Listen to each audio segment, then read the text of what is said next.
How's it going, everybody? Happy Monday morning. I hope you are doing awesome, awesome, awesome. Today, I'm going to share with you a little bit about how to confidently grow your business, mostly aimed at people that have private practices, healthcare professionals. But honestly, it connects with pretty much any other business that you're talking about. I wanted to let you know about a new email series that I have that I just wrote up last week. It's 22 pages of information, but it's broken down into 3 very clear parts. And so in part 1, we're covering the low-hanging fruit.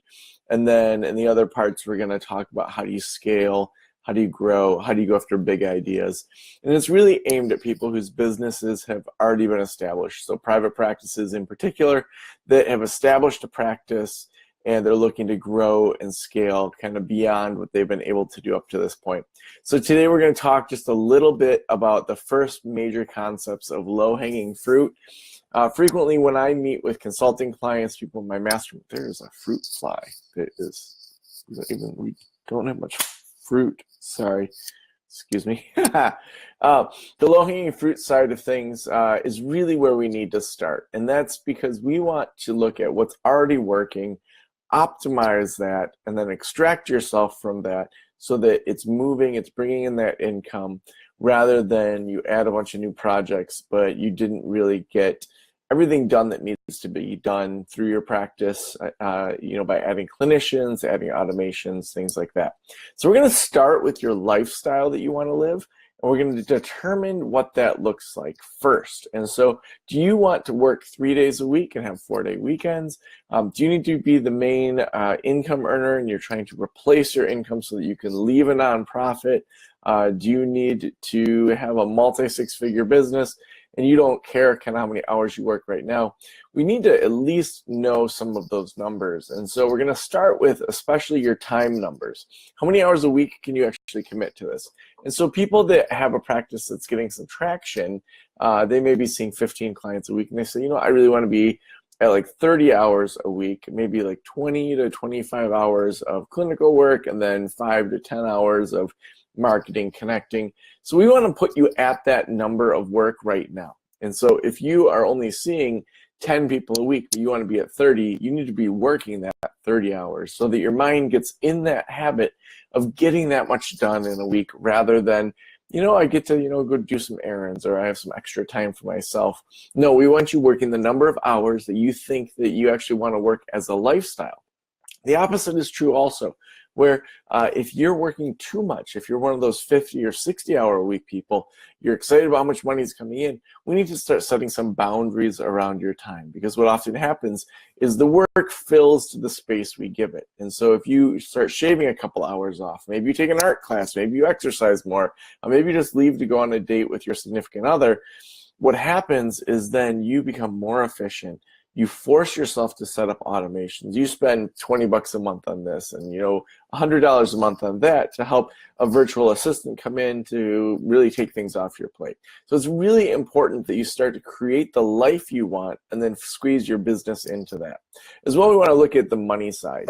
Frequently people say, well, I'm making $80,000 a year, or I'm making $200,000 a year, or I'm making $50,000, whatever your number is that you're making now. People often underestimate the scale in which they can live. And so when we start taking some risks, whether that's leaving a part-time job or that's growing a business and charging more, we want to look at those financial numbers so that we understand what the high and low is. For example, if you want to grow, you want to put in an extra 10 hours into a big idea, one thing that you can do is to say, okay, if I take 10 hours, how much money am I going to lose? And so maybe you will lose some money over that time, but then we say, well, on the other side, could you charge more? Even if you lose a certain number of clients, will that then work out?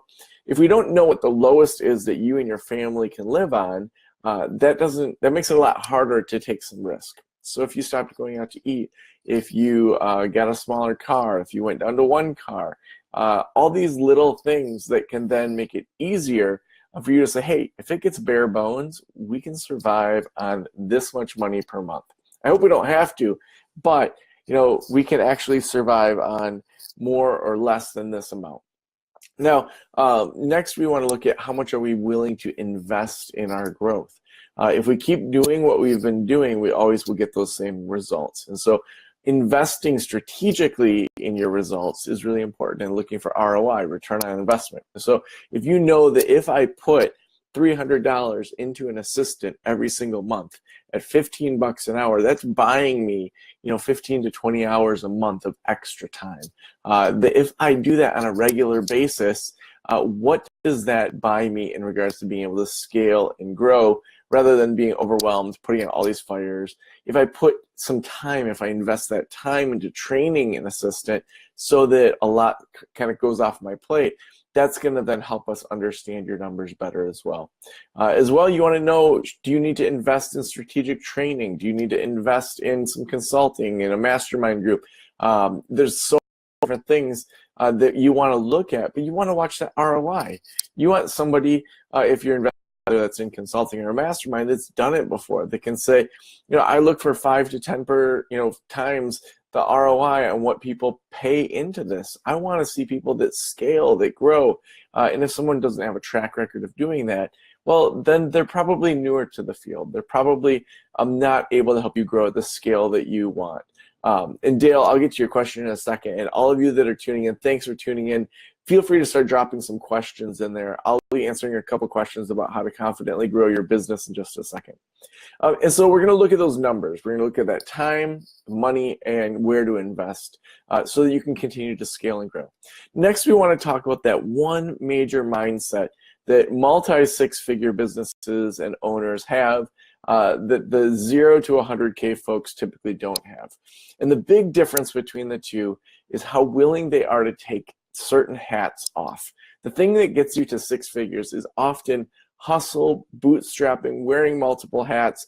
You're the accountant, you're the attorney, you're the marketer, you're the phone answerer.